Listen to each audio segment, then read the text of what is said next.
Good morning, guys. It's Chris from daxtrader.co.uk, and we're going to take a look at the DAX technical analysis outlook for the 1st of December 2014, and perhaps take a look at some of the other markets as well. So I hope you've all had a nice weekend and got started off to a few decent trades this morning. There was, I guess at the end of last week on the Friday, there was a bit of a sell-off before the market finished, and we've gapped open lower today and pretty much closed that gap within the hour. So again, it's a really sort of familiar pattern. DAX seems to be doing this quite regularly, so there are opportunities to get in with some short-term trades. I spotted it here that there was a bit of a pin within the first hour. After we gapped open, we got hit towards the bottom. We broke through the deviation low, and we had this kind of mini pin which sent price shooting back up again. That was around about the 99 level, so it was rejected. We then had another one at Friday's value area high, where we were rejected. Went as far as the VPOC from Thursday even, and sent back down again. So there's a couple of opportunities to trade here if we were to just simply trade it based on the candlestick pattern. But at the looks of things, I mean, the VWAP for the last 24 hours is looking fairly flat. And price seems to now be trading around about that VWAP at sort of what was the VPOC from Friday. It's been hit, and price has taken it out a couple of times, so not really a significant level as such anymore. So it'll be interesting to see where price wants to go from here. And on the daily chart, we've got these two lines here which we've drawn. We drew the high from September, and we've drawn the 10,000 psychological level, and at the moment price has been within that sort of range for the last 3 days, and so we're kind of trapped. So we've got about 100-point range that we're trapped within, and price is starting to move sideways. Now on some of the other markets, I mean, you've got the S&P at the moment that's looking a little bit interesting. It's broken out of its recent trend or channel that it's been in pretty much all month, for the whole month of November, and we've broken out to the downside here and moved pretty aggressively actually. That's a fairly large candle relative to some of the others over the last month. And FTSE, I believe, is also... Yeah, FTSE's also done the same thing. We had a breakout to the downside with this channel on Friday, and I was going to trade a short if we bounced up to the line. I just missed that opportunity and didn't take it. But again, this one looks like it's starting to move down, but the DAX isn't really showing, I guess, the same aggressive move, and it isn't breaking out of its channel, but it is showing a down day today.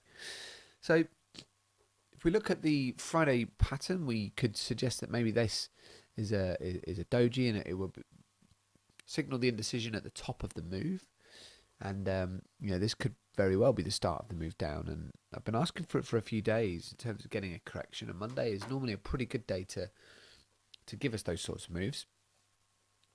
But the only risk, I guess, to any movement this week is that we're waiting for the Thursday decision from ECB. So you could happily expect that price is going to continue to move sideways, perhaps even until as far as Thursday. If it is going to move in any direction, I mean, you could still argue that we're going to reach that 10,000 handle. It's a hugely significant area, and we've failed to get it twice last week. Thursday was the end of the really big bull surge, and we didn't manage to take it out then. We had another go at it on Friday, but didn't manage to get maybe 1 or 2 points closer, just couldn't actually get there. So it could prove to be the elusive level that we're just not able to hit. But you could certainly argue that we're going to take that level out and then move down. But I still think that at some point we are going to be getting a bit of a reversal or correction coming up. From which level, it is really difficult to predict. I mean, we have got to the 10,000 level so early from what I was expecting. And this is without what would normally be considered the Santa rally, so with the retail sales boosts over the last month of the year. So I'll be watching this one fairly closely. Okay, on the 5-minute chart, let's have a look at some of the levels for today. We've got a pivot, daily pivot at 99.56. And after this kind of swing, we swung down to the past the S1 for the day, back through the pivot for the day up towards the R1, but didn't quite get any momentum. And swung back down, tested the S1 again, and we've been bouncing off of this pivot since. So it could have been a good opportunity to sell from here. I think we should probably just tidy this up a little bit because I don't need these anymore. Although I noticed that price was acting as it was kind of this area here, this low from when would that be? Would that be Friday? Was still acting as an area of support based on what price has been doing today around here. So we've got the pivot level here. We've got the S1, which we've taken out today at 99.15. So if we do manage to go any further lower than that, then the S2 is down here at 98.62. And R1 for the day, 10,009. Going to be pretty difficult to take that one out, so it'll be fairly unlikely that we're going to get up to R2 at 10,050. But sideways is the movement at the moment, and trapped in this range, so range trading is not a bad idea. I can probably clear these boxes up a little bit as well now. Range trading is not a bad idea, so what are we trapped in at the moment? I guess we're trapped in this sort of area. Let's draw that out. So what we could certainly look at doing is trading inside that box until we actually get a meaningful breakout one way or the other.